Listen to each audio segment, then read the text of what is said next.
Remember the 2020 election and how late that night, right, it became pretty clear that Joe Biden was on a trajectory to win that election.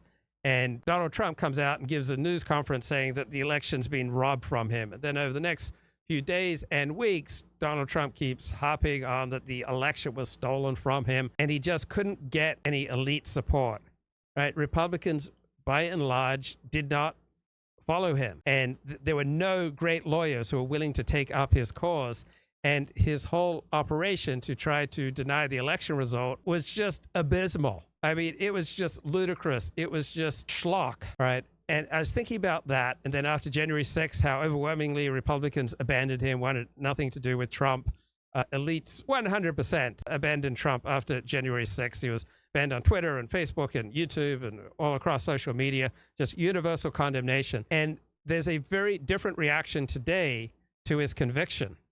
Right, Republican legal elites overwhelmingly did not side. 100% of Republican legal elites did not side with Donald Trump in his challenge to the 2020 election. But overwhelmingly, they are siding with Donald Trump with regard to his 34 felony convictions in New York City. I mean, they are just solidly lining up behind him. Now, the non-Republican legal experts and mainstream media journalists covering the trial, right, they are obviously happy that Donald Trump was convicted, and they don't make the same points that Republican legal elites are making about how the trial was a travesty.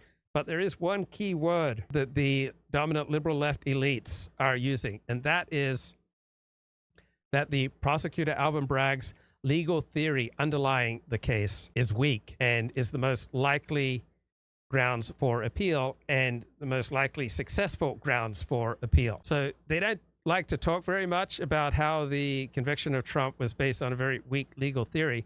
But when they're being honest, like Patrick Healy in the New York Times reacting, and I played that, I believe, Thursday or Friday, right? He said that the legal theory underlying the Alvin Bragg conviction of Donald Trump for these 34 felonies is weak. So that's the word that the mainstream media elite will use with regard to Alvin Bragg's legal theory underlying the Donald Trump trial in New York that recently concluded weak. So there seems to be a widespread understanding on all sorts of different legal experts that the whole basis of this Trump conviction is weak. And so we have here, in America, anyone can be a felon. People who mouth the cliche that no one is above the law should be careful what they wish for. That's true. Like if you've ever shared a prescription medication with someone, right, you've committed a crime, right? If you've borrowed a Valium from someone, right? If you've ever given an overly high estimate to the IRS on the clothes and furniture that you donated to Goodwill, right? Have you ever cheated on your taxes? Have you ever exaggerated anything on your taxes?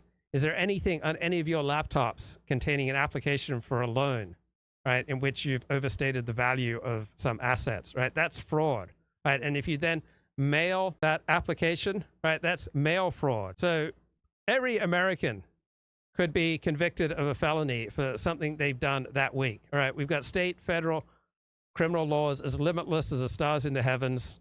Right, so the worst thing a prosecutor can do other than take bribes is to prosecute people instead of crimes, right? This is from the Wall Street Journal. So in states like New York, we have prosecutors running for public office, not by promising to stop carjackings or to put meth dealers in prison or to crack down on violent criminals. Right? Instead, we have prosecutors running, vote for me, I'll find a way to convict Donald Trump, right? That's an abuse of power, right? It means vote for me and I'll examine every email, every statement, everything that Donald Trump has done. I'll subpoena his laptop, his smartphone, his lawyers, right? I'll have a team of lawyers and algorithms search the criminal codes till I find a way to get him. I mean, do you want to live under such a regime? Right? They can get any one of us.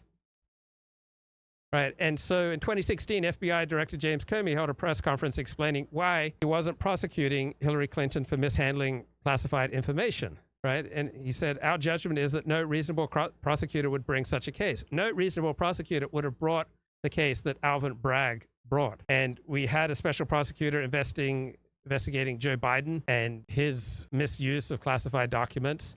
And Joe Biden clearly broke the law. He could have been prosecuted. What was the reason he wasn't prosecuted? Because the special prosecutor said that he just didn't remember, right? That he was like an old man who wasn't very cognitively sharp, and that was the basis for not bringing a prosecution. So any one of us, right?